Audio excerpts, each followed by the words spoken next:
Sutra teratai yang menakjubkan. Bab 7, Perumpamaan Kota Gaib. Xun Faxiang Sutra Teratai episode 1054.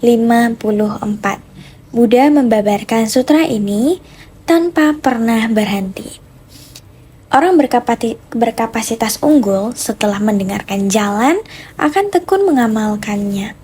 Orang berkapasitas sedang setelah mendengarkan jalan akan setengah ingat dan setengah lupa. Orang berkapasitas rendah setelah mendengarkan jalan akan tertawa sambil lalu. Orang-orang yang tidak paham akan menyimpan keraguan di dalam hati mereka. Kita mendengarkan Dharma. Sebenarnya kita mau termasuk orang berkapasitas unggul, sedang, atau rendah. Ketika mendengarkan Dharma, apakah kita ada meresap ke dalam hati? Adakah bersungguh hati? Adakah benar-benar dilakukan? Ini harus melihat akar kapasitas masing-masing orang. Di sini semua kapasitas yang berbeda telah dibedakan dengan jelas. Apakah kita adalah orang yang punya kebijaksanaan atau orang yang biasa-biasa dengan kapasitas sedang atau orang biasa-biasa dengan kapasitas rendah? Kita di tempat ini bisa membedakannya. Orang berkapasitas unggul adalah orang yang mempunyai kebijaksanaan, mempunyai kapasitas yang tajam. Jika mereka mendengarkan Dharma, setelah mendengarkan akan membangkitkan sukacita di hati. Sungguh-sungguh mempraktikkan ajaran. Ajaran Buddha tiada tara dan sulit ditemukan. Mereka memahami bahwa ini sangatlah berharga, halus dan menakjubkan yang sulit ditemukan dalam miliaran kalpa. Apakah pada kehidupan lampau mempunyai jalinan jodoh mendengarkan Dharma seperti ini? Karena ada jalinan jodoh, maka pada kehidupan ini saya masih bisa mendengarkan ajaran Buddha Dharma. Dari dalam hati timbul rasa sukacita. Kita harus sungguh-sungguh memanfaatkan kesempatan, sungguh-sungguh mempraktikkan ajaran, tidak akan rela melepaskan Dharma. Dharma dimasukkan ke dalam hati, digunakan untuk diri sendiri, dan dipraktikkan di dalam kehidupan sehari-hari. Ini adalah orang berkapasitas unggul. Orang berkapasitas unggul adalah orang yang bijaksana, mendengarkan Dharma akan tekun mengamalkannya. Sangatlah tekun. Dharma sulit ditemukan, sekarang saya telah bertemu. Dharma telah saya terapkan, Dharma adalah jiwa kebijaksanaan saya. Dalam kehidupan sehari-hari, berinteraksi dengan orang dan menangani masalah, segala Dharma yang saya pahami diubah menjadi milik kita. Berinteraksi dengan orang dan menangani masalah, merespon dan menerima dengan leluasa, dapat membuat orang terharu, membimbing orang, membujuk orang. Agar setiap orang dapat menerima Dharma dan timbul rasa sukacita, menerima dengan keyakinan dan mengamalkannya. Ini adalah orang yang berkapasitas unggul. Jika orang memiliki akar kapasitas sedang, demikian disebut dengan orang berkapasitas sedang. Yang memiliki akar dan kapasitas sedang, mereka mendengar sutra dan Dharma. Ketika mendengar timbul rasa sukacita dan dapat memahami, namun mereka sangat cepat melupakannya, atau mereka pikir bahwa sepertinya mereka mengerti. Ya, saya sudah mengerti. Namun, saya juga sepertinya tidak mengerti. Apakah mengerti atau tidak? Orang yang mengerti akan merasa sukacita, namun mereka sangat cepat melupakannya. Inilah yang orang yang memiliki akar kapasitas sedang. Meskipun merasap Dharma ke dalam batin, namun tidak disimpan di dalam hati. Setengah-setengah mendengar dengan bersukacita dan sangat tersentuh, namun tidak disimpan di dalam batin. Sepertinya tidak ada berhubungan dengan kehidupan sehari-hari. Inilah orang yang memiliki kapasitas sedang. Bagaimana dengan orang berkapasitas rendah? Ialah orang yang memiliki akar kapasitas rendah setelah mendengarkan jalan akan tertawa sambil melaluinya. Orang-orang ini hanya senantiasa berkata demikian. Orang-orang ini demikian serius mendengarkan ini sama sekali tiada hubungannya dengan saya, sehingga mereka tertawa sambil melaluinya. Jika orang berkapasitas rendah atau orang yang lebih tidak berjodoh dibandingkan orang yang berkapasitas rendah, meskipun dia telah mendengarkan Dharma dan tahu bahwa ada orang lagi mendengarkan Dharma, tahu bahwa semua orang lagi mendengarkan Dharma, akan tetapi berharap diri sendiri, sedikit pun tidak berminat. Bukan hanya tidak berminat, bahkan di dalam hati mereka masih menyimpan keraguan yang sangat mendalam. Orang-orang yang tidak paham akan menyimpan keraguan di dalam hati mereka. Mereka tidak paham tetapi juga tidak mau bertanya. Jika tidak mau mendengar, juga tidak mau memahaminya. Tapi di dalam hati mereka tetap saja mau menyimpan atau sebuah keraguan. Orang tipe ini bahkan tidak termasuk ke dalam orang yang berkapasitas rendah. Apalagi orang berkapasitas sedang atau berkapasitas unggul. Penolakan terhadap dharma ini tidak mau mendengar, tidak mau menerima, dan tidak mau memahaminya hanya di dalam hati menyimpan keraguan. Jika adanya keraguan maka akan timbul fitnah. Ini adalah kebodohan, sulit mendengarkan ajaran Buddha, sulit terlahir sebagai manusia. Sekarang sudah pun mendapatkannya, juga sekarang sudah pun mendengarkan Buddha Dharma. Apakah kita harus menggunakan kapasitas yang unggul untuk menerima ajaran Buddha Dharma?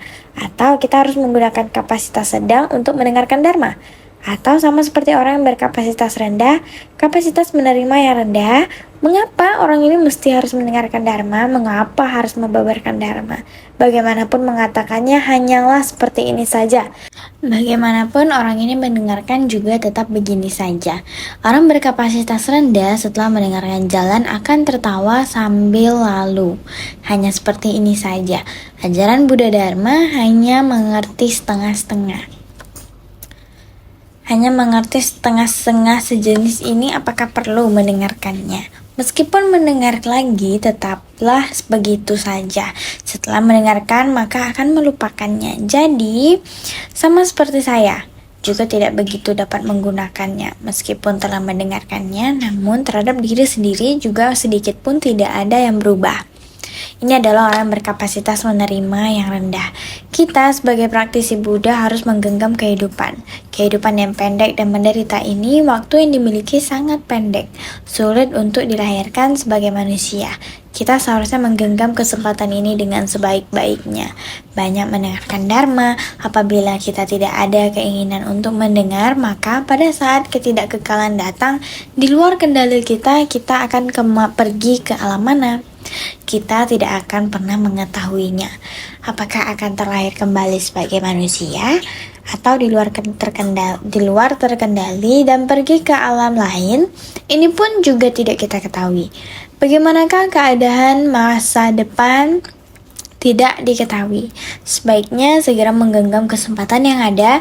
Sekarang dapat mendengarkan Dharma, kita harus segera mendengarkan. Dharma sangat sulit ditemukan, bahkan dalam miliaran kalpa juga sangat sulit ditemukan.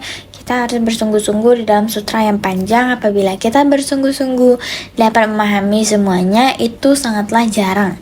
Jika tidak dapat memahami semuanya, dengan mendengarnya banyak sedikit mendengarkan Dharma, disimpan di dalam batin sedikit banyak juga dapat berubah. Kehidupan sudah seharusnya dapat menjadi lebih baik. Kehidupan yang lebih baik ini sedikit banyak dapat berubah. Dharma yang masuk ke dalam batin juga dapat menjadi benih. Di kehidupan selanjutnya berjodoh dan dapat bertemu dengan Buddha Dharma. Apabila kita dapat demikian juga sudah bagus. Ataupun orang yang berkapasitas rendah mendengarkan Dharma, setelah mendengarkan walaupun tertawa sambil lalu, tidak menerima Dharma ke dalam batin, setidaknya juga memiliki satu jalinan jodoh terhadap Buddha Dharma. Janganlah timbul pikiran buruk jika orang-orang yang tidak paham akan menyimpan keraguan di dalam hati mereka. Ini sangatlah berbahaya. Walaupun tahu adanya Buddha Dharma, namun tidak hanya tidak paham, masih menyimpan keraguan. Tidak hanya ragu, dari keraguan timbul delusi. Dari delusi timbul kegelapan batin. Sedikit desas-desus dari luar. Suatu orang berbicara desas-desus, dia akan benar-benar melekat pada ilusi yang palsu dan hampa. Ini sangat berbahaya. Tidak paham, tidak mengetahui, menyimpan keraguan dalam hati, memfitnah, ini juga telah merusak Buddha Dharma, merusak kebenaran sejati. Karma yang tercipta akan sangat dalam. Buddha memperingatkan kita tidak paham dan tidak mengetahui hal ini, menyimpan keraguan dalam hati. Kita dapat menggunakan Dharma sebagai kendaraan kecil untuk memberi bimbingan secara sabar dan sistematis. Jika langsung memberinya Dharma agung, dia tidak hanya tidak dapat menerima. Jika memintanya untuk memberi manfaat kepada orang lain, Saya perlu menjaga diri sendiri, mengapa saya juga perlu memberi manfaat kepada orang lain. Menyimpan ketakutan dalam hati ataupun melatih diri memerlukan waktu begitu lama. Diperlukan selangkah demi selangkah, lebih baik saya mencari jalan pintas. Memperoleh tanpa bersumbangsi seperti ini, pengetahuan menyimpang dan pandangan menyimpang seperti ini. Jika seperti demikian, akan tanpa henti timbul keraguan dan delusi. Orang sedemikian tidak dapat mendengarkan dharma. Kesimpulannya, untuk mendengarkan dharma dalam kehidupan, menerima dan menerapkannya dalam tindakan nyata tidaklah mudah. Kita sudah memiliki sebab dan kondisi ini.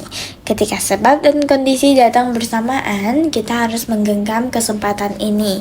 Mendengarkan, merenungkan, dan mempraktikkan adalah hal yang perlu kita lakukan dengan penuh kesungguhan hati. Naskah sutra sebelumnya mengatakan bahwa setelah membeberkan sutra ini, 16 orang Samanera demi mencapai Anuttara Samya Sambodhi, semuanya menerima dan menegakkan, melantunkan syair dan menembus maknanya tanpa rintangan. Ketika sutra ini dibabarkan, 16 bodhisattva Samanera semuanya meyakini dan menerimanya. Ini adalah kutipan dari Sutra Teratai bab 7 di bab perumpamaan kota gaib. Kemarin sudah kita bahas, ketika mendengarkan dharma, kita harus mengejar dharma yang tinggi tiada tara. Mereka 16 orang pangeran mendengarkan dharma. Mereka merasakan sukacita dan berpikir, masih ada pencerahan sempurna yang tiada tara, masih ada pandangan dan pengetahuan yang setara dengan Buddha. Jadi 16 orang pangeran memohon agar Buddha Mahajina Janana Bihu membabarkan Dharma Anuttara Samya Sambodhi. Ini adalah pengetahuan Buddha, pandangan Buddha, pencerahan sempurna yang tiada tara. Ketika Buddha mulai mengajarkannya, para Samanera memintanya untuk sungguh-sungguh. Mereka adalah orang yang berkapasitas unggul. Jadi, mereka menerimanya dengan sungguh-sungguh dan tulus. Juga menerima dan menegakkannya, melantunkan syair dan menembuskan maknanya tanpa rintangan. Setelah mereka mendengarkannya, inilah yang dilakukannya. Mereka melantunkannya kembali, melantunkan dharma yang dibabarkan Buddha. Setelah mereka mendengar dharma dan menyimpannya di dalam hati, juga sering melantunkannya kembali. Demikianlah membaca sutra. Bukan hanya satu kali, harus terus membaca, maka mengajukan agar orang yang melafalkan sutra agar supaya mereka selalu teringat untuk melafalkannya lagi. Apa yang tertera di dalam sutra seperti yang kita lakukan selain daripada puja bakti, sutra teratai di pagi hari, atau kita akan melafalkan sutra makna tanpa batas. Sutra makna tanpa batas adalah pembukaan dari sutra teratai. Sebelum Buddha membabarkan sutra teratai, terlebih dahulu membabarkan sutra makna tanpa batas. Setelah selesai membabarkan sutra makna tanpa batas, apakah sudah berakhir? Belum, karena prinsip kebenaran yang terkandung di dalam sutra makna tanpa batas ialah sangat mendalam dan benar-benar sangat dalam. Kalian semestinya sudah pernah membacanya. Kalian yang benar-benar sangat mendalam sebenarnya terletak di mana? Yaitu cahaya terpencar di antara alis mata menyinari 80.000 tanah negeri, lalu bersamadi. Maka sutra teratai adalah untuk menjelaskan prinsip kebenaran yang sangat mendalam, yang benar-benar sangat mendalam. Demikian dijelaskan di sutra makna tanpa batas. Berharap kita semuanya terus-menerus mengulang pelafalan, bukan saja mengulang pelafalan, masih harus menghayati, memahami. Setelah itu, di dalam kehidupan kita sehari-hari, melantunkan syair dan menembus maknanya tanpa rintangan, bukan saja melantunkan sampai terserap ke dalam batin, bahkan harus dapat menembus tanpa rintangan dalam hal berhadapan dengan orang, masalah, dan benda, serta memberi manfaat kepada para makhluk. Maka itu kita harus bersungguh hati. Maka ketika sutra ini dibabarkan, 16 bodhisattva Samanera semuanya meyakini dan menerimanya. Seluruhnya melalui sutra menembus tanpa rintangan. Bahkan seluruh bab sutra dharma sepenuhnya diserap ke dalam sel tubuh kita, mengembangkan jiwa kebijaksanaan kita. Ini dinamakan meyakini dan menerimanya. Keyakinan adalah sumber dari kebenaran dan ibu dari segala kebajikan. Terlebih lagi menerima dan menegakkan ke dalam kehidupan kita sehari-hari. Di tengah manusia, masalah, dan benda. Bukankah berada dalam dharma perlakuan dan respon kita? Bukankah semuanya adalah dharma? Demikian menerima, menegakkan, dan melantunkan syair, meyakini, menerima, dan mengamalkannya. Hal ini sangatlah penting, maka kita harus dengan kondisi batin orang berkapasitas unggul sebaik-baiknya menggenggam kesempatan menghirup dharma. Ketika mendengarkan dharma dan menyerap ke dalam batin kita, melembabkan jiwa kebijaksanaan kita. Mari selanjutnya penanggalan naskah sutra ini. Selain 16 pangeran, di antara terdapat kumpulan Sravaka. Di antara kumpulan Sravaka juga terdapat mereka yang meyakini dan memahaminya. Para makhluk tersisa yang puluhan juta koti sejenisnya semuanya memunculkan keraguan. Di antara kumpulan Sravaka, setelah mendengar dharma halus yang menakjubkan, yang mendalam dan tiada tara adalah pengetahuan Sang Buddha, pandangan Sang Buddha, pencerahan sempurna yang tiada tara. Di antara kumpulan Sravaka juga terdapat mereka yang meyakini dan memahaminya. Meskipun sebagai Sravaka, ketika bertemu dengan pembabaran sutra teratai, di antara mereka juga ada yang memunculkan keyakinan dan pemahaman. Para Sravaka mendengar, sebagian orang meyakini dan memahami. 16 pangeran sepenuhnya meyakini dan menerimanya. Di antara kumpulan Sravaka juga terdapat mereka yang memahami dan meyakininya. Ada yang meyakini dan memahami meskipun Sravaka mendengarkan dharma dari suaranya. Juga ketika bertemu dengan pembabaran sutra teratai, saat mendengar pembabaran sutra teratai juga diantaranya ialah seperti ini. Ada orang-orang yang meyakini dan memahami. Ini adalah sulit ditemukan. Para Sravaka ini dalam pembinaan diri juga dapat mendengarkan sutra teratai. Karena wilayah India sangat besar, pada masa Sang Buddha saat akan membabarkan sutra, tempat pembabaran sutra berada di puncak burung Nasar. Sang Buddha melakukan perjalanan jauh dan luas. Banyak orang mengikuti Sang Buddha meninggalkan keduniawian. Namun tidak mungkin semuanya mengikuti di sampingnya. Sang Buddha berada di puncak burung Nasar untuk membabarkan sutra teratai. Tidak mungkin semua orang bisa berkumpul di puncak burung Nasar. Oleh karena itu, ada sebagian orang bisa bertemu dengan Sang Buddha, berada di sisi Sang Buddha sehingga bisa mendengarkan sutra teratai.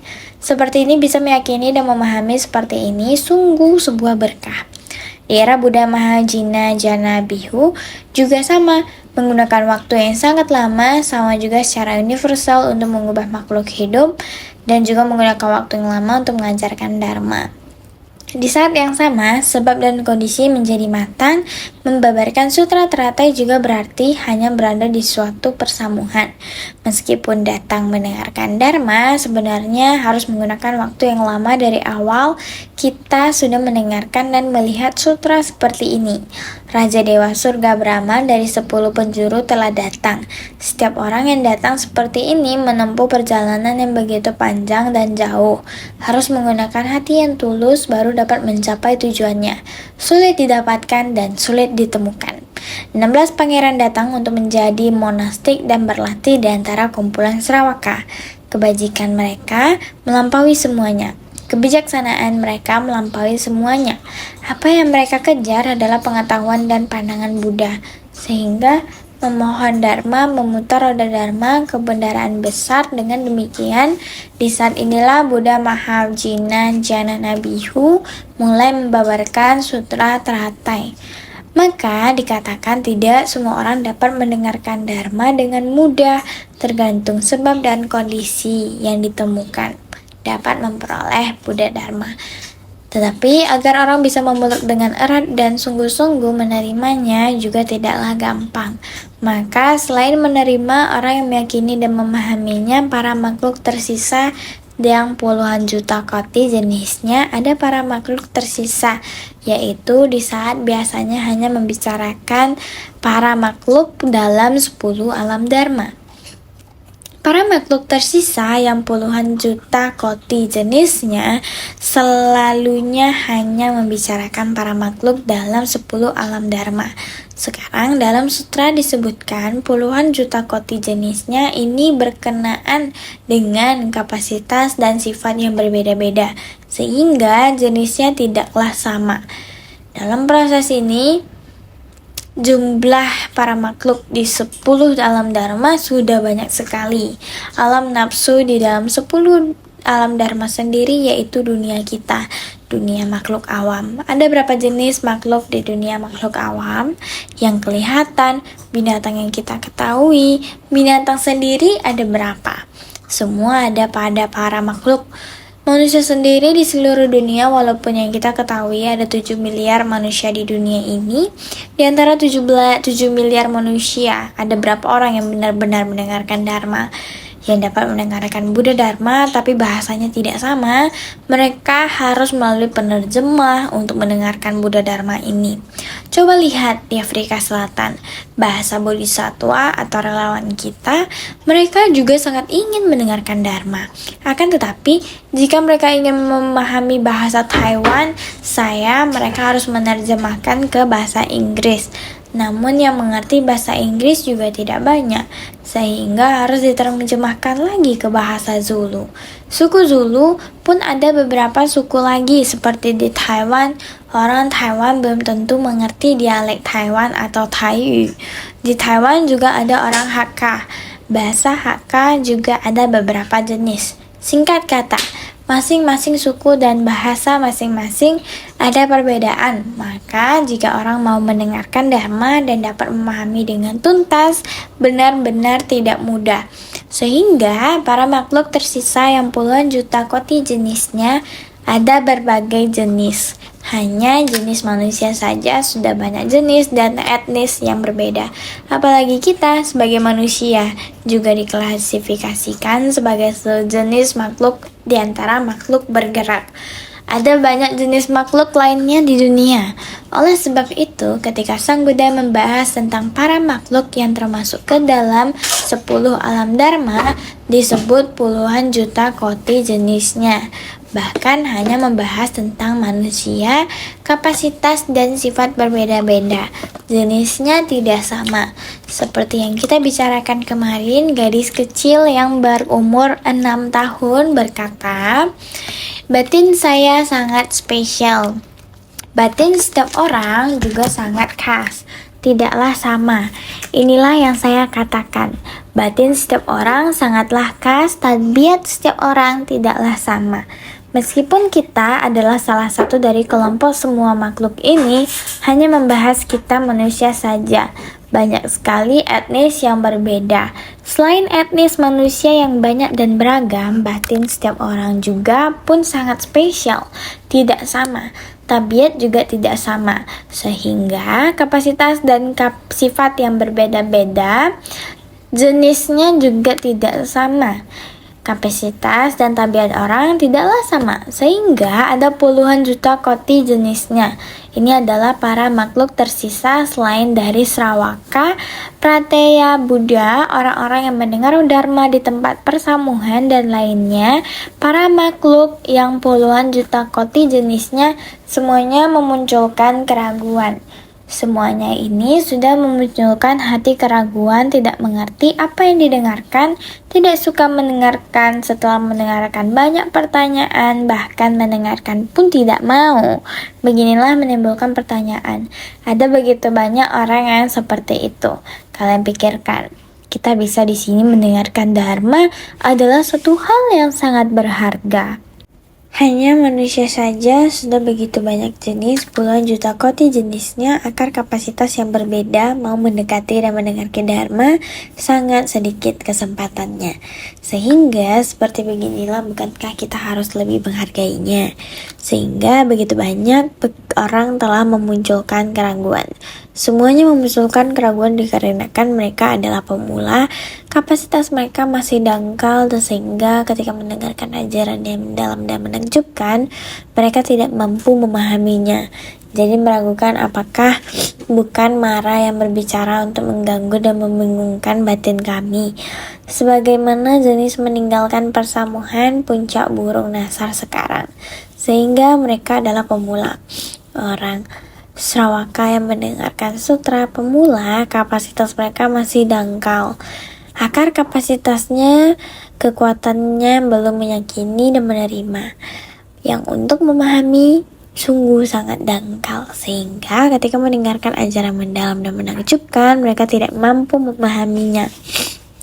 Karena kekuatan perhatian mereka masih sangat lemah, kebijaksanaan mereka juga sangat lemah. Jika ingin mendengarkan sutra yang mendalam dan menakjubkan, tidak mampu memahaminya dan tidak memahami menyeluruhnya. maka batin bisa timbul keraguan. Meragukan apakah bukan marah yang berbicara untuk mengganggu dan membingungkan batin kami. Naskah sutra sebelumnya sudah mengatakan ada orang meragukan apakah ini marah yang berbicara, akan memendam keraguan. Di India sangat banyak aliran kepercayaan mendengarkan ajaran Dharma Buddha tidak bisa langsung membangkitkan keyakinan. Ini adalah apakah bukan marah yang menyamar sebagai Buddha? Catatan kedua, mendengar Buddha membabarkan Dharma yang begitu mendalam, dia juga meragukan di tempat ini. Di persamuan Buddha Dharma Mahajina Janana Bihu. Sama juga, ada kapasitas yang agak dangkal saat mulai mau membabarkan sutra teratai, juga banyak yang meragukan. Jadi sebenarnya Dharma yang seperti apa adalah Dharma sejati atau bukan Dharma sejati? Memiliki keraguan yang demikian, apakah marah yang membabarkan Dharma mengganggu dan membingungkan batin kami? Keraguan seperti ini sama bagaikan persamuan Dharma sekarang di puncak burung Nasar.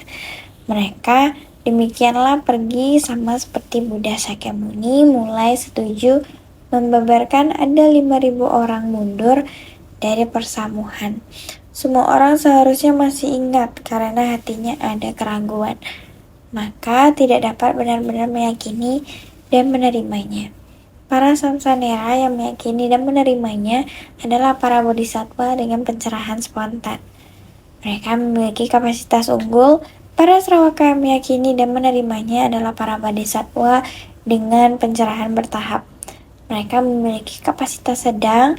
Para makhluk tersisa mesti dibangkitkan kesadaran mereka dari keraguan. Mereka memiliki kapasitas rendah. Jadi, di dalam persamuan tersebut, 16 Sramanera bisa meyakini menerima. Akar kapasitas dari Sramanera sudah merupakan orang berkapasitas unggul yang setelah mendengarkan Dharma, tekun dan mengamalkannya. Adalah orang yang berkapasitas unggul. Mereka memohon Dharma, mereka meyakini dan menerimanya, melanturkan syair dan menembus maknanya tanpa batas. Mereka tidak ada sedikit pun keraguan. Akar keyakinan mereka mendalam, kekuatan perhatian kokoh. Jadi, para Sramanera yang meyakini dan menerimanya tercerahkan seketika setelah mendengar, sehingga mereka memahami Dharma kendaraan besar. Harus memberi manfaat pada diri sendiri dan bersamaan harus memberi manfaat pada orang lain. Jalan bodhisattva, mereka memahami sepenuhnya ini adalah akar kapasitas unggul, adalah orang berkapasitas unggul yang mendengarkan Dharma, sehingga dia bisa tekun dan giat bersemangat. Kalau yang berkapasitas sedang, dia adalah para bodhisattva dengan pencerahan bertahap. Ini adalah orang yang berkapasitas sedang atau orang para makhluk yang tersisa. Mesti dibangkitkan kesadaran mereka dari keraguan. Ini adalah kapasitas rendah setelah mendengar setengah-setengah, sepertinya mengerti, tapi juga sepertinya tidak mengerti. Tapi ini harus dengan sungguh hati untuk pelan-pelan membina dia. Paling sedikit sudah ada menanam benih seperti ini. Juga ada benih sebab seperti ini, walaupun setengah meyakini, setengah meragukan, setengah meyakini, setengah meragukan. Tapi perlahan-lahan dia juga ada saatnya terbangkitkan kesadarannya. Ini adalah para makhluk yang puluhan juta koti jenisnya. Mungkin ada yang berdiam pada tingkat Sravaka, tingkatan Prayeka Buddha, atau tingkatan awam. Pada dasarnya memiliki akar kebajikan, hanya saja belum matang, sehingga masih perlu bagi Tathagata untuk membimbing mereka dengan perumpamaan. Makanya dikatakan 3 jenis kapasitas memperoleh pencerahan. Mungkin jenis ini mungkin ada yang berdiam pada tingkatan Sravaka. Di antara Sravaka yang mendengarkan Dharma juga ada orang yang setengah meyakini dan setengah meragukan. Meskipun mendengarkan Dharma menjadi monastik mengikuti Buddha, namun akar keyakinan mereka tidak mendalam, kekuatan perhatian mereka lemah. Jadi ketika mereka mendengarkan ajaran Buddha juga sama, masih memiliki keraguan, bercampur di antara para makhluk yang puluhan juta koti jenis ini. Sama juga ada para Sravaka ataupun Prayeka Buddha. Mereka Buddha telah mencari pencerahan sendiri, namun terhadap Dharma masih belum memahami secara tuntas, masih bertahan pada memberi kebaikan pada diri sendiri. Meskipun memahami ajaran Buddha halus dan menakjubkan, bersukacita pelatihan diri mereka sendiri, mereka tidak mau memberi manfaat bagi orang lain. Mereka memiliki keraguan dan kekhawatiran. Kekhawatiran akan terpengaruh oleh orang lain, takut tidak memiliki kekuatan yang cukup, sehingga berdiam pada tingkatan mereka Buddha, telah mencapai dan berdiam. Mereka juga ragu-ragu, tidak berani menerima Dharma Agung. Tingkatan awam bagaimana dengan orang pada tingkatan awam? Pada dasarnya memiliki akar kebajikan, hanya saja belum matang. Orang yang demikian sehingga masih perlu bagi Tathagata untuk membimbing mereka dengan perumpamaan, menggunakan berbagai perumpamaan, penuturan kata-kata untuk memberi pengajaran kepada mereka. Sutra makna tanpa batas adalah sangat mendalam. Mendalamnya di mana? Yaitu memberi pertolongan bagi para makhluk, harus menggunakan berbagai macam metode. Dalam memberi perumpamaan, mengapa harus menapaki jalan bodhisattva, mengapa harus memberi manfaat bagi para makhluk, harus melalui berbagai sebab dan kondisi serta buah karma. Fenomena untuk memberikan pengajaran inilah cara Buddha membabarkan Dharma ke para makhluk dengan kapasitas yang berbeda dan sesuai dengan kapasitas masing-masing, sehingga 3 jenis kapasitas memperoleh pencerahan agar orang dengan 3 jenis kapasitas, orang-orang yang ingin membina diri, ingin mendengarkan Dharma, orang yang menghirup Dharma, ada yang berkapasitas unggul, sedang, dan rendah. Orang berkapasitas unggul setelah mendengarkan jalan akan tekun mengamalkannya. Sebagaimana 16 orang pangeran ini, dan orang berkapasitas sedang setelah mendengarkan jalan akan setengah ingat dan setengah lupa. Di antara Sarawaka ada yang meyakini dan tidak meyakini. Orang berkapasitas rendah setelah mendengarkan jalan akan tertawa sambil lalu. Orang yang tidak paham ini akan menyimpan keraguan di dalam hati mereka. Orang yang berkapasitas unggul mendengarkan jalan akan menekuni. Orang berkapasitas sedang, setengah ingat, setengah lupa. Orang berkapasitas rendah maka akan tertawa lalu mengabaikannya. Orang seperti kita, makhluk awam, meskipun memiliki akar kebajikan, tetapi tidak serius terhadap Dharma, orang seperti ini belum matang. Pada dasarnya memiliki akar kebajikan tetapi belum matang. Yang dibutuhkan Buddha harus lebih berupaya keras, menyesuaikan dengan 3 jenis kapasitas, dan bersungguh hati. Sebab kebenarannya berkapasitas rendah mendengarkan jalan, tertawa lalu sambil mengabaikannya, atau lebih tekun sedikit sebagai orang berkapasitas sedang setelah mendengarkan jalan, setengah ingat, setengah lupa. Apakah kita hanya mau mengetahui dan memahami sebagian saja? Kita harus lebih tekun lagi untuk menjadi kapasitas unggul, mendengarkan jalan dan mengamalkannya. Kita harus praktik dengan tindakan nyata. 3 jenis kapasitas ini kita harus benar-benar bersungguh hati. Selanjutnya, naskah sutra mengatakan bahwa Buddha membabarkan sutra ini selama 8.000 kalpa tanpa pernah berhenti. Tidaklah beristirahat membabarkan sutra sesuai dengan kapasitas para makhluk. Demikian tidak berhenti, karena 3 jenis kapasitas harus secara umum dapat diterima oleh 3 jenis kapasitas. Orang yang kapasitasnya telah matang, ataupun yang akan matang, ataupun yang belum matang, masih harus berusaha lagi mengajar dan membimbing. Sehingga Buddha walaupun membabarkan sutra masih selama 8.000 kalpa tanpa pernah berhenti, waktu yang sangat panjang tanpa istirahat.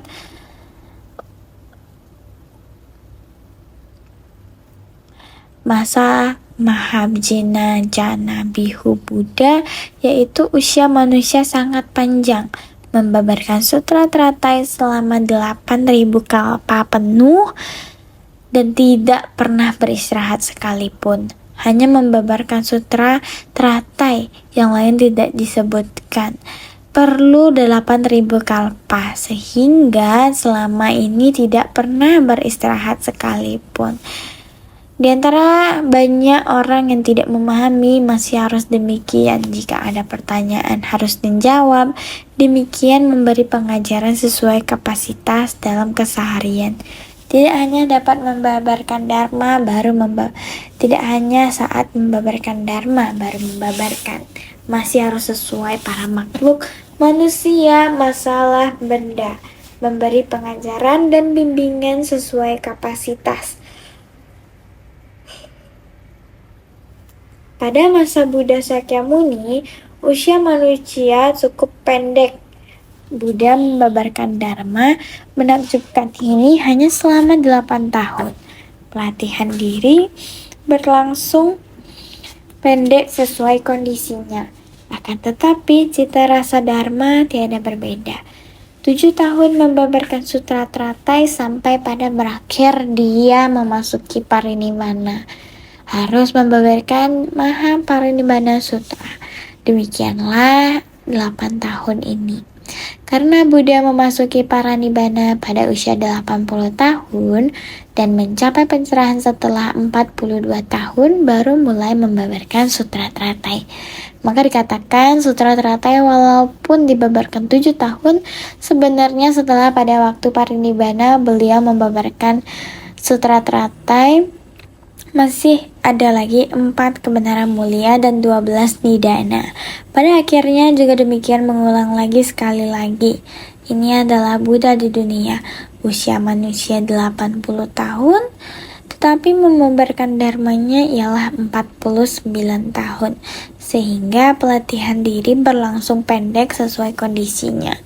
Waktu membina diri sangatlah singkat dibandingkan dengan Buddha Mahajina Jajabinu, sebenarnya sangatlah singkat.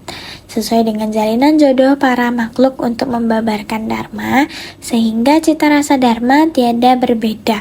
Walaupun sejak pertama kali memutar roda dharma sampai akhir sebelum parinibbana dharma yang dibabarkan adalah sama, ini ialah Buddha Sakyamuni. Walaupun ada dibagi ajaran 3 kendaraan, sebenarnya adalah satu cita rasa ajaran kendaraan tunggal. Buddha membabarkan sutra ini selama 8.000 kalpa, tanpa pernah berhenti.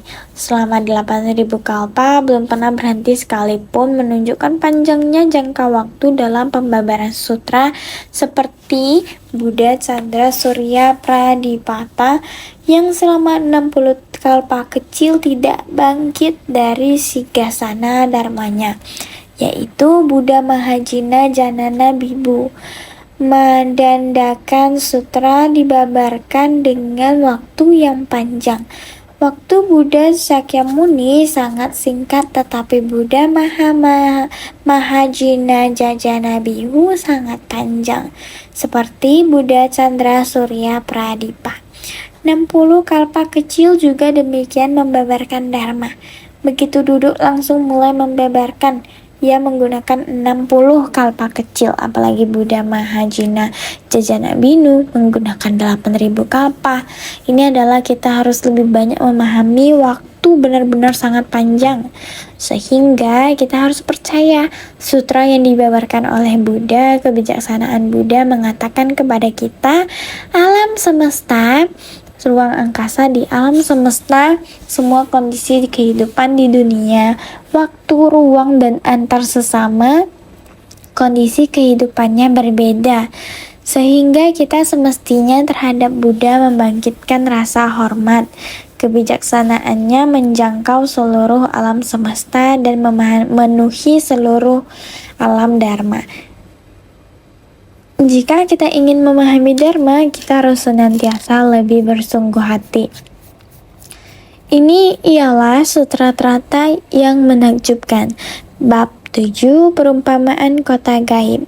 Shun Faxiang Sutra Teratai episode 1054.